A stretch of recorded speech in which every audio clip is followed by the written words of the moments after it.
Résultats de la Coupe de la Ligue qui se sont déroulés ce mardi et ce mercredi, avec pour commencer Nantes qui recevait l'AS Nancy-Lorraine.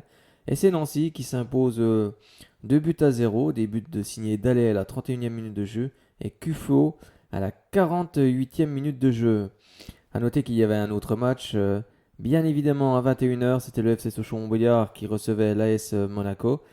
Et ça a fait match nul, un but partout. Les Sochaliens ont bien commencé ce match en pressant très haut cette équipe monégasque. C'était le souhait du coach Albert Cartier. C'est normal, hein, quand on presse, plus on récupère plus vite le ballon, on est plus vite dangereux. Et c'est ce qui se passe à la 15e minute de jeu avec Karanovic qui délivre un très bon ballon pour Fanevan Diratsima qui crucifie Subasic et qui ouvre le score pour cette équipe sochalienne 1-0. Et juste avant la mi-temps, Sochaux a l'occasion en tout cas pour faire le break dans cette partie avec un très bon centre de Franck Honora pour Karanovic, Goran Karanovic qui tergiverse, qui rate son contrôle. Il expliquera à la fin du match qu'il était fatigué et que son geste n'était pas approprié. Et en fait, il vient au contact de Subasic et là, il se blesse très gravement. Sa saison est hélas terminée. On en saura plus dans les jours qui viennent. Mais il est sorti évidemment sur la civière. Et à la mi-temps, Sochaux mène un but à zéro. D'ailleurs, on lui souhaite à Goran Karanovic un très bon rétablissement. Ensuite, en seconde période, Leonardo Jardim fait deux changements. Il n'est pas satisfait du tout du rendement de son équipe. Mais Monaco, c'est un rouleau compresseur et à force de presser cette équipe sochalienne, sur une belle frappe de Falcao qui est détournée par Christopher Dilo. Le ballon revient au milieu de la surface et Moutinho déboule et frappe. Mais une belle reprise, qui finit dans la lucarne de Christopher Dilo. Et ça fait un but partout à la 83e minute de jeu. Sochaux va résister jusqu'au bout et va tenir ce score en tout cas et amener Monaco au tir au but. C'est déjà une grosse satisfaction pour l'équipe sochalienne car Monaco fait quand même une très belle saison et c'est quand même une équipe taillée Ligue des Champions. Mais au tir au but, c'est Marco qui va toucher le montant. C'est Marco qui va toucher les montants. Et ensuite, c'est Moussa, Christopher Dilo surtout qui fait un très bel arrêt sur Carrillo. Mais ensuite, Moussa Sao a la balle pour continuer. Mais c'est finalement, il frappe trop fort et le ballon s'envole. C'est terminé pour Sochaux en ce qui concerne la Coupe de la Ligue. Maintenant, place au championnat. Il y avait deux autres rencontres ce mercredi avec Bordeaux qui recevait Guingamp. Et là, il y a eu des buts, 3 buts à 2 avec un triplé. Avec 3 buts pour Bordeaux de Camano à la 16e et un doublé pour Laborde à la 36e et 65e minute de jeu. Du côté de Guingamp, Sloan Privat a marqué, avait ouvert le score à la 11e minute de jeu, un ancien Sochalien. Nicolas Benezet à la 88e, lui, réduira le score, mais c'est Bordeaux qui passe. Le Paris Saint-Germain à 21h recevait l'équipe de Metz. Et c'est le Paris Saint-Germain qui s'impose 2 buts à 0. Un doublé pour Thiago Silva. Les deux mêmes buts. Deux buts identiques sur corner. Deux têtes imparables et Metz n'a rien pu faire. On va vous donner tout de suite le tirage au sort. Ce sera l'AS Monaco qui recevra l'AS Nancy-Lorraine. Et Bordeaux recevra le Paris Saint-Germain. Vous allez tout de suite réentendre les deux buts, le but de Fanevan Diratsima et celui de Moutinho. Ensuite, vous entendrez les réactions d'Albert Cartier ainsi que de Leonardo Jardim, mais également Florent Augier qui était au micro de Ronan Courceau, que l'on salue. Sinon, je vous souhaite en tout cas une bonne semaine. On se retrouve pour le programme sportif de ce vendredi pour savoir où c'est que vous pouvez aller dans les stades ce week-end. Soutenir les équipes franc-comtoises. Je vous souhaite en tout cas une bonne journée. À bientôt.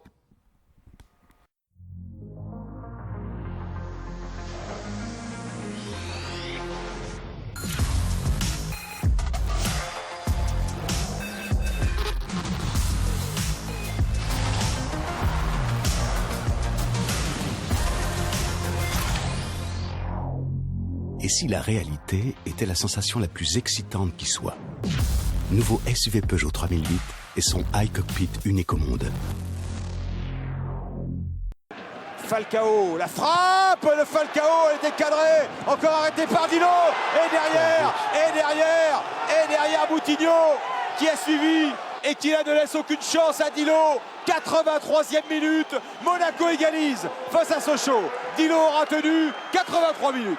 Quel coup de canon de la part de Moutinho, on l'a très peu vu dans ce match, vraiment à la construction, peu en vue le Portugais, mais quelle frappe!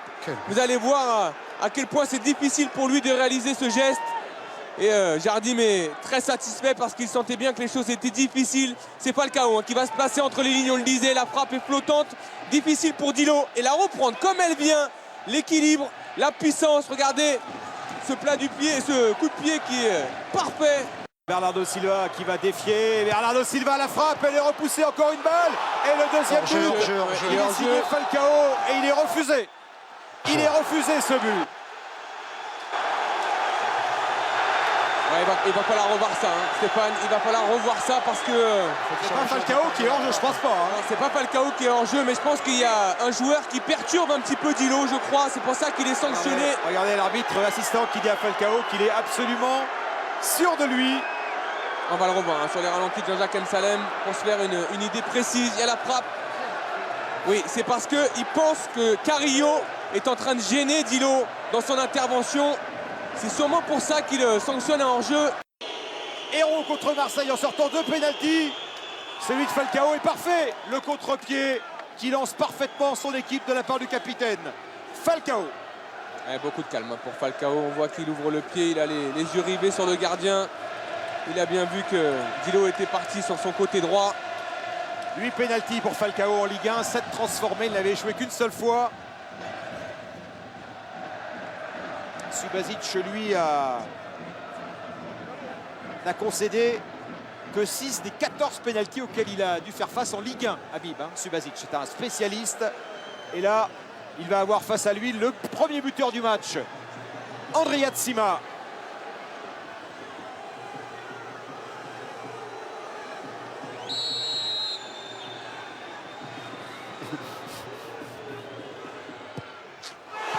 Comme Falcao, le même.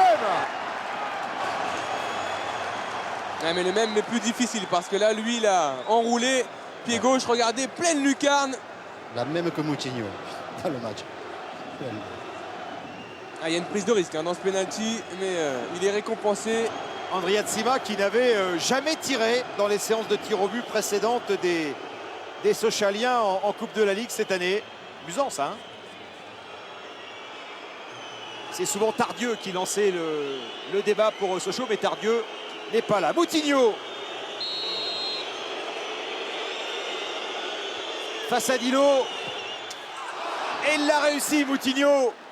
Lui qui avait échoué il y a 2 ans contre Bastia. Il faisait partie des Monégasques qui avaient raté ce soir-là leur penalty. Et il avait raté d'ailleurs la balle de match, Moutinho, ce jour-là. Et il est en confiance là, hein, depuis qu'il a marqué. Remarquablement tiré, Habib. Pendant l'Euro, on se rappelle de Ronaldo qui lui avait dit tu vas tirer. Maintenant, il tire, il prend ses responsabilités. C'est très très bien tiré puisqu'il a trouvé le petit filet de Dilo, même si Dilo est parti du bon côté. Si vous mettez assez de puissance et que vous trouvez le petit filet, en général, c'est imparable. Robinet.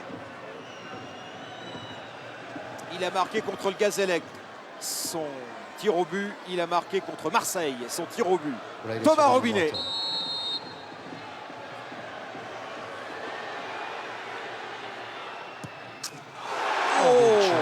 Quel penalty! Il est encore parti du bon côté, hein, ce diable de Subasic qui en Ligue 1 a arrêté la moitié des pénaltys qu'il a suivis depuis qu'il est en Ligue 1. Mais heureusement qu'il met de la puissance en Robinet dans ce penalty parce que vous l'avez dit, Subasic a poussé sur les jambes, mais c'est encore une fois le petit filet trouvé par les Sochaliens. Et Glick, il va le tirer comment, Glick? Glick. Oh, une feuille morte, pas grave.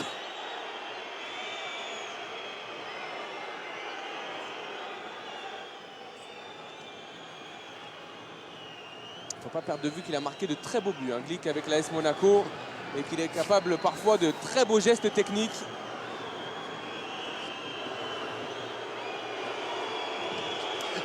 Glick face à Dilo. 2 partout pour l'instant entre Sochaux et Monaco.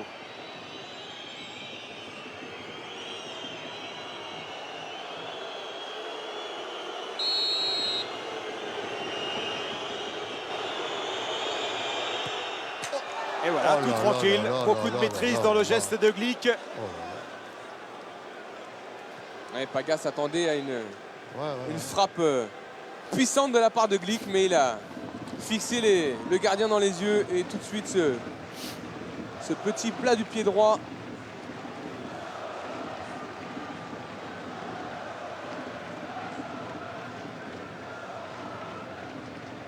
Ouais, et Ilémar Aritra qui a fait un gros match dans son activité.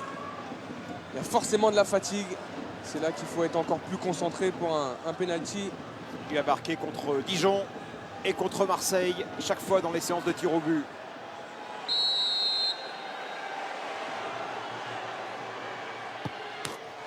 Et cette fois, Subasic s'impose face à Ilémar Aritra, qui semblait très fatigué, c'est vrai, lorsqu'il s'est dirigé vers le point de pénalty.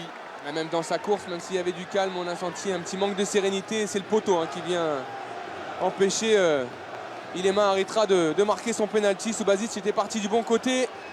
Et on voit son partenaire, Gibaud, qui vient le réconforter. Il ne faut pas oublier que contre Marseille, ils avaient raté le penalty. Ils étaient en retard. Le premier, ouais. Ils avaient raté le premier. Monaco après 3 tirs au but de part et d'autre. Monaco est en tête et mène 3-2. Regardez la concentration, les prières. On a même le sentiment d'Albert Cartier. En tout cas, la forte introspection de l'entraîneur de Sochaux.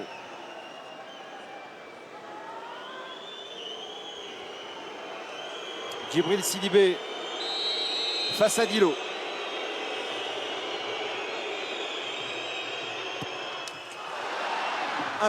Imparable. Les Monégasques sont au point. Vous nous direz tout à l'heure, Paga, s'ils ont répété l'exercice hier à l'entraînement, mais ils sont parfaits. On voit beaucoup de sérénité, de la puissance. On va chercher le côté droit de Dilo qui est encore une fois parti du bon côté. Attention Habib, si le Sochalien se loupe là, c'est terminé. Ouais, c'est bon. Monaco est en demi-finale. C'est Ramaré. Ouais, Ramaré et Ilémar Aritra sont sûrement les deux joueurs qui ont couru le plus dans ce match. Lui n'a jamais tiré, puisqu'il joue son premier match de Coupe de la Ligue cette fois. Petit filet direct, Habib. Direct petit filet. Il a donc la balle de match, Carrillo. Ouais. Il a tiré Superbement Bernardo Silva, il n'a pas tiré. Non. Non, il n'a pas tiré, d'accord. Superbement tiré par Ramaré. Carrillo peut envoyer Monaco en demi-finale de la Coupe de la Ligue.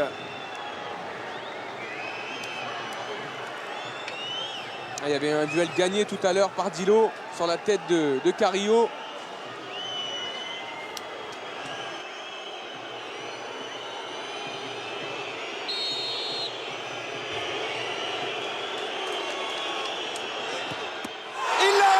Dilo l'a arrêté. Incroyable Dilo. Alors c'est vrai qu'il n'est pas très bien tiré, Habib. Il est très mal frappé, ce penalty par Carrillo, parce qu'il est pénax, mais c'est vrai que Dilo a le mérite de partir du bon côté. Et surtout, vous allez le voir, d'aller très très vite au sol, mais cette frappe, elle paraît complètement ratée de la part de Carrillo. On avait vu tout à l'heure Glick tranquillement ajuster Dilo, mais là pour le coup, il se manque complètement Carrillo. C'est bien Falcao, en bon capitaine, qui vient réconforter son coéquipier qui avait la balle de match. Le force venait à s'inverser encore une fois pour Sochaux. C'était le cas face à Marseille. C'est incroyable.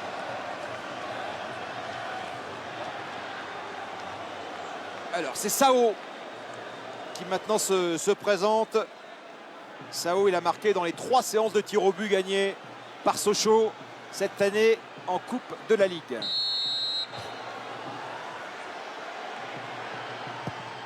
Oui, mais là il la loupe. Là il la loupe. Et Monaco est qualifié. Le football s'apprend, il joue de la même façon, du débutant au plus haut niveau. C'est l'intelligence guidée par la passion. Voilà. Et c'est les ingrédients qu'on avait envie de mettre ce soir dans ce match-là, parce qu'on savait très bien qu'en face de nous, on allait toucher ce qui était du très très haut niveau. Donc voilà, on a essayé de mettre des ingrédients et ces ingrédients, de les faire vivre le plus longtemps possible pour animer notre équipe et notre état d'esprit. Il y avait un plan de jeu. Le plan de jeu, c'était on savait que cette équipe de Monaco utilisait surtout ses deux latéraux offensivement et il y avait de l'espace dans le dos. Donc on savait qu'on pouvait profiter de ces espaces qui allaient être créés dans le dos avec un de nos deux attaquants, voilà, qui pouvait se permettre de demander dans le dos des latéraux adverses à la récupération du ballon. Voilà. L'idée, c'était celle-là. On a des regrets, effectivement, on a des regrets de ne pas avoir pris un peu plus le large au score, mais bon, ça ne va pas changer, je peux vous le dire, mais ça ne changera pas grand-chose. Voilà. Et puis, tout le monde peut l'imaginer, peut le comprendre. Ouais, voilà. On va rester là-dessus, on a perdu quand même Karanovic, c'est certainement les ligaments croisés, donc ça c'est un gros pépin pour nous. Mais je pense que ce qui nous a manqué, c'est de pouvoir faire le break pour les mettre vraiment à distance. Voilà. Si on a 2 buts d'écart ou 3 buts d'écart, je pense que ça aurait été plus compliqué pour eux. Après, j'ai pas envie de refaire le match, j'ai juste envie de garder celui-là pour nous aider à progresser dans le championnat de Ligue 2. Voilà. L'année dernière, nous sommes ici éliminés pour la Coupe de France. Cette année, cette équipe a déjà éliminé Marseille. Je crois que tout le monde comprend bien la capacité de Sochaux. Et je crois que le premier mi-temps, l'adversaire jouait plus agressif que nous, gagnait plus de duels, fait beaucoup de transitions. Deuxième mi-temps, nous a changé. Nous gardons plus le ballon, nous circulons plus le ballon, aussi un peu la fatigue de l'adversaire. Cette équipe, c'est une équipe très agressive, très intense. Pour ça, nous choisir une équipe au premier mi-temps et après, avec joueurs plus techniques, nous pouvons faire la différence en deuxième mi-temps. Mais je crois que c'est justice pour le résultat. Aujourd'hui, nous ratons beaucoup de situations offensives. Peut-être que nous pouvons faire plus 1 ou 2 buts, mais c'est comme ça le foot. Vous savez bien que ce n'est pas facile. Une équipe technique jouer avec un terrain un peu difficile, avec le froid, ça n'est pas chez nous. Nous nous sommes habitués à ça. Mais aujourd'hui, je crois que l'équipe avec une grande attitude pour le deuxième mi-temps, avec une bonne mentalité, oublier le froid, oublier le terrain et jouer le foot. Et c'est pour ça que l'équipe gagne le match. C'est une qualification difficile, nous respecter, parce que l'année dernière, nous sommes ici éliminés pour la Coupe de France. Cette année, cette équipe a déjà éliminé Marseille. Je crois que tout le monde comprend bien la capacité de Sochaux. Et je crois que le premier mi-temps, l'adversaire jouait plus agressif que nous, gagnait plus de duels, fait beaucoup de transitions. Deuxième mi-temps, nous a changé. Nous gardons plus le ballon, nous circulons plus le ballon, aussi un peu la fatigue de l'adversaire, que jamais pour faire 90 minutes comme ça. Et nous réussissons pour le match. Peut-être pour le deuxième mi-temps, nous n'avons pas besoin d'aller les penalties, mais ça va. Et je crois que c'est fait la justice. Mais pas seulement les changements. Nous savons que cette équipe, c'est une équipe très agressive, très intense. Pour ça, nous choisir une équipe au premier mi-temps et après, avec joueurs plus techniques, nous pouvons faire la différence en deuxième mi-temps. Et c'est ça notre stratégie. C'est passé bien. Nous ne pas pensé prendre un but le premier mi-temps, c'est ça. Mais je crois que c'est justice pour le résultat. Aujourd'hui, nous ratons beaucoup de situations offensives. Peut-être que nous pouvons faire plus 1 ou 2 buts, mais c'est comme ça le foot. Les premières 10 minutes doit avoir de bonnes situations pour faire un but. Après, l'adversaire toujours avec bonne transition, nous a perdu beaucoup de ballons aussi. Vous savez bien que ce n'est pas facile. Une équipe technique jouer avec un terrain un peu difficile. Avec le froid, ça n'est pas chez nous. Nous nous sommes habitués à ça. Mais aujourd'hui, je crois que l'équipe avec une grande attitude pour le deuxième mi-temps, avec une bonne mentalité, oublier le froid, oublier le terrain et jouer le foot. Et c'est pour ça que l'équipe gagne le match. Ce soir, on est quand même, on a des regrets forcément, de perdre, c'est jamais agréable, mais on a beaucoup d'enseignements à tirer positifs face à une équipe qui est la meilleure attaque d'Europe. Ce soir, on a vu que on a pu les mettre en difficulté, résister assez longtemps avec des arrêts, du gardien, les défenseurs qui s'arrachaient et un bloc vraiment compact qui a pu les mettre en difficulté. On savait que c'était ça la chose à mettre en place et qui les avait mis en difficulté auparavant, notamment contre Lyon, un bloc solide. Voilà, ce soir on a essayé de le faire. Malheureusement, on prend ce but, on va dire, qui est assez logique au vu de la deuxième mi-temps, mais on a fait ce qu'on pouvait et on a essayé de le bien faire. Donc c'est positif pour la suite, pour le championnat, ça va pas être trop dur de retourner au championnat? Non, je vous dis, il y a plein d'enseignements positifs qu'on va essayer de remettre en place pour le championnat, forcément, avec d'autres adversaires. Mais il y a des bases qui sont là, il faudra les garder pour la saison.